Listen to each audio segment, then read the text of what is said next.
நீங்க 7 கோடி ரூபாய் கொடுத்து ஒரு மியூசிக் டைரக்டர் போட்டு அவன் பாட்டுக்கு கைதட்டல் விழாம எங்க பாட்டுக்கு விழுந்துட்டு இருக்கியா? நீ போட்டு வச்ச அது நம்மூரை போல வருமா? ஓ 7 கோடி ரூபாய் கொடுத்தவன் பாட்டு கிட்டாவல. காப்பிரைட்ஸ்ங்கிறது வந்து வேர்ல்டு ரூல்ல தான் நாங்கள் ஃபாலோ பண்ணுறோமே தவிர இந்தியன் ரூல்ல கொண்டு வந்தாச்சு. அதை லண்டன்ல எங்களுக்கு ஆஃபீஸ் மெயின் ஆஃபீஸ் இருக்கு. உலகம் ஃபுல்லாக என்ன ஒருன்னா மைக்கேல் ஜாக்சன் அவர் மியூசிக் பண்ணி அவர் பாட்டு எழுதி அவர் நடிக்கிறார் இல்லைங்களா, அவர் கொண்டு வந்த திட்டம் தான் கொண்டு வந்து அது எல்லாருக்கும் அப்படி பரவிடுச்சு. காரணம் என்னன்னா நம்மளுடைய படைப்பு. இப்போ வந்து கதாசிரியருக்கு கதையில உரிமை உண்டு, எத்தனை லாங்குவேஜ் மாத்தினாலும் அவங்களுக்கு உரிமை உண்டு, பாட்டுக்கும் அவங்களுக்கு சம்பந்தம் இல்லை. ஏன்னா தனி கிரியேஷன், தனி உங்க பாட்டை படத்துக்கு ஒட்டாம ஒரு மியூசிக் டைரக்டர் போட்டு நீங்க வந்து அவங்கள்ட்ட பாட்டு வாங்குறீங்க. உங்க படத்துக்கே போட்ட ஸ்பெஷல் சாங்கு, அதுக்கு பாட்டு எழுதுனது ஒருத்தர், அவருக்கு 2 பேர் தான் கிரியேட் பண்றவங்க. அதுக்கப்புறம் தான் அடுத்த கூலிக்காரங்களா வர்றது பிளேபேக் சிங்கர்ஸ் வருவாங்க. அவங்களுக்கு பணம் கொடுக்குறோம், அவங்க வந்து பாடுறாங்க. முதல்ல இருந்த எங்களுக்கு சரஸ்வதி ஸ்டோர்ஸ்ல உள்ள கான்ட்ராக்ட் இருந்தோம், எங்களுக்கு தெரியாது. அவங்க வந்து பூஜை அன்னைக்கு வந்து ஒரு 10,000 ரூபா அட்வான்ஸ் கொடுப்பாங்க. இன்னைக்கு வரைக்கும் தெரியாது. எங்க அன்னக்கிளி படம் அவ்வளவு சேல் ஆயிருக்கு, பத்திரகாளியெல்லாம் அவ்வளவு சேல் ஆயிருக்கு. அந்த ரெக்கார்டுக்கு 1 பைசா எங்களுக்கு வரல. அதுக்கப்புறம் தான் அண்ணா என்ன பண்ணாங்கன்னா, ஃபர்ஸ்ட் கான்ட்ராக்ட் போடும்போது மியூசிக் கான்ட்ராக்டை அவர் வாங்கிடுவார். தட் இஸ் பணத்தை எவ்வளோ நாள் கம்மி பண்ணிக்கோ, எனக்கு இந்த மியூசிக் ரைட்ஸ் எங்கிட்ட தான் இருக்கும் லைஃப் லாங். ஏன்னா எங்கள் அண்ணனோட லைப்ரரியில் அது வந்துடும், என்னோட பாட்டுகள் எல்லாமே அது வந்துடும். அப்போது ஒரு தடவை கச்சேரியில் நான் சொல்லி திட்டினதுக்கப்புறம் தான் கச்சேரி ஆட்களை ஃப்ரீயாக பாட சொன்னார். பாலுவை திட்டினேன் இல்லையா, அதுக்கு நான் சத்தம் போட்டேன். அவர் உனக்கு தேவையா நான் ஆய்வுன்னு கத்தினேன். அதில் வந்து கொஞ்சம் சண்டையெல்லாம் வந்துச்சு. அதுக்கப்புறம் ஸ்டேஜில் பாடுறவங்களுக்கு ஒன்றும் கிடையாது, நீங்கள் ராயல்ட்டி கட்ட தேவையில்லை. அதை எடுத்து யூஸ் நீங்கள் 7 கோடி ரூபாய் கொடுத்து ஒரு மியூசிக் டைரக்டர் போட்டு அவன் பாட்டுக்கு கைதட்டல் விழாமல் எங்கள் பாட்டுக்கு விழுந்துட்டு இருக்கியா?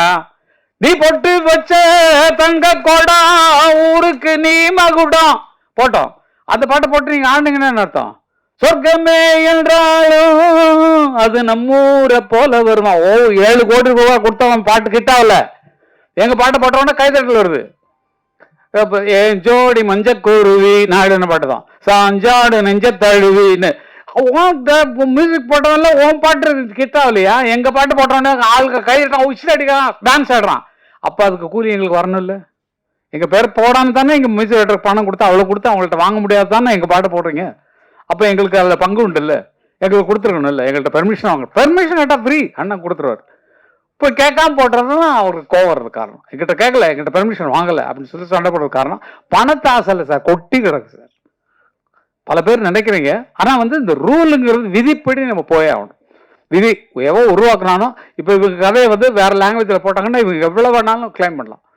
என்னோட சீன்ஸ் இவ்வளோ, அதாவது எங்களுக்கு 40 செகண்ட்ஸ்ன்னு வச்சுக்கலாம், அதெல்லாம் ரூல்லாம் சொல்ல சொன்னால் உங்களுக்கு புரியாது. அந்த மாதிரி அவங்க கதையின் மெயின் கதையை எடுத்து வேற கதை பண்ணாலும், ஏய் இது நம்ம கதையில் ரெஸ்பான்ஸ் பண்ண கூப்பிட்றாவன அப்படின்னு சொல்லி கூப்பிட்டு நம்ம வாங்கிக்கிறதுலாம் ரைட்ஸ் உண்டு. எதான் உருவாக்குனானோ அவனுக்கு அதில் பங்கு உண்டு. அந்த மாதிரி தான் அந்த ராயல்ட்டிங்கிற விவரம் போயிட்டு இருக்கு. அது இனிமேல் பிரச்சனையே வேண்டாம். ஏன்னா பாருங்க, எந்த படத்துக்குமே வராது. ஏன்னா எங்களுக்கு தெரியல, நம்மகிட்ட பெர்மிஷன் கேட்காம போட்டுக்கானே அப்படிங்கும் போது தான் உங்களுக்கு வருது. அஜித் படம் அதெல்லாம் ஒன்றும் இல்லை, எங்கள் பாட்டு அவ்வளோதான். ஒன் மியூசிக் போட முடியல, எங்கள் பாட்டு தான் உனக்கு ஜெயிக்க வைக்குது அப்படிங்கிற சந்தோஷத்தோடு இருப்போம் நாங்கள். அது கேட்டுருந்தா இன்னும் சந்தோஷமாக கொடுத்துருக்கோம். கேட்கலங்கிறனால தான் கொஸ்டின். என்னுடைய சொத்தை எப்படி திருடலாம், நீ என்னுடைய கேட்டுக்குள்ள எப்படி நுழையலாம், நீ தான் ஒரு மியூசிக் டைரக்டர் வச்சிருக்கே அவனை படத்து இல்லையா அந்த மாதிரி அப்படின்னு சொல்லி அவங்களாம் என்கரேஜ் பண்ணுறதுக்கு தான் அந்த விஷயம் எல்லாம். அதனால எல்லாமே நல்ல வைக்கிறது தான், புரிஞ்சுக்கங்க. எல்லாம் எங்களுக்கு பணத்தாசை கிடையாது இல்லை, எக்கச்சக்கமாக இருக்குது, செலவு பண்ண முடியாமல் எக்கச்சக்க பணம் வச்சுருக்கோம். இப்போ ஒரு ரியல் எஸ்டேட் அது யாருக்கும் நாங்கள் ஏன் ஹெல்ப் பண்ண, நீங்கள் உழைச்சி முன்னுக்குவாங்க. நீங்கள் யாரும் என்ன பண்ணுறீங்கன்னு கேட்குறீங்க, அதெல்லாம் இல்லை. ஏன்னா இப்போ கல்யாண மண்டபம் கட்டி வாடகை தான் விடுவோம், நல்ல துட்டு கறந்துப்போம். எதுக்கு இது அடுத்த பிஸ்னஸ்ஸு? நமக்கு வரக்கூடிய அடுத்த சந்ததிகளுக்கு சேர்த்து வைக்க தான் அப்பங்காரம் இருக்கான். அதனால சேர்த்து வச்செல்லாம் அடுத்த குழந்தைங்களுக்கு, பேரன் பேத்திகளுக்கு, அந்த அண்ணன் பிள்ளைங்களுக்கு, தம்பி பிள்ளைங்களுக்கு, அக்கா பிள்ளைங்களுக்கு, இவங்களுக்கு கொடுக்கத்தான் எங்களுக்கு. அதுக்கு தான் சம்பாதிக்கணும், அவங்களும் நல்லா இருக்கணும் எங்களை மாதிரின்னு. அதனால ஒவ்வொருத்தரும் அப்படி வாழுங்க. மற்றவங்களுக்கு தான தர்மம் பண்ணுறோம் அதெல்லாம் சொல்ல தேவையில்லை. தான தர்மம் பண்ணுங்க, மற்ற கஷ்டப்படுறவங்களுக்கு கொடுங்க, ஃப்ரீயாக கொடுங்க, மனசார இருக்கு. ஆனால் நீங்கள் சம்பாதிக்கிறது உங்கள் குழந்தைகள் பின்னால் வர்றவங்க கஷ்டப்படக்கூடாதுங்கிறதுக்காக சேர்த்து வைங்க. இதுதான் எனக்கு நாங்கள் சம்பாதிச்சதை நாங்கள் இப்போ என்ன பண்ணிட்டு இருக்கோமோ அதை உங்களுக்கு சொல்கிறோம். நீங்கள் அதே மாதிரி இருங்க, சந்தோஷமாக இருங்க. இன்னைக்கு நல்லா இருக்கிறீங்க, நாளைக்கு நல்லா இருக்க போறீங்க. இனிமேல் வருங்காலத்தில் இன்னும் உயர்ந்து உயர்ந்து நீங்கள் வாழ்வீங்க. உங்கள் எண்ணத்தை ஸ்திரப்படுத்துங்க. நம்ம என்ன ஒரே நோக்கத்தில் இருக்கணும், நான் டைரக்டர் தான், ஃபிலிம் டைரக்டர் தான் வரப்போறேன், இல்லைப்பா நான் நடிகராக தான் வரப்போகிறேன், நான் அதில் எய்மாக இருக்கேன். அந்த கனவு தான் உங்களை மேலே கொண்டு போவேன் தவிர 10 பக்கம் திங்க் பண்ணீங்க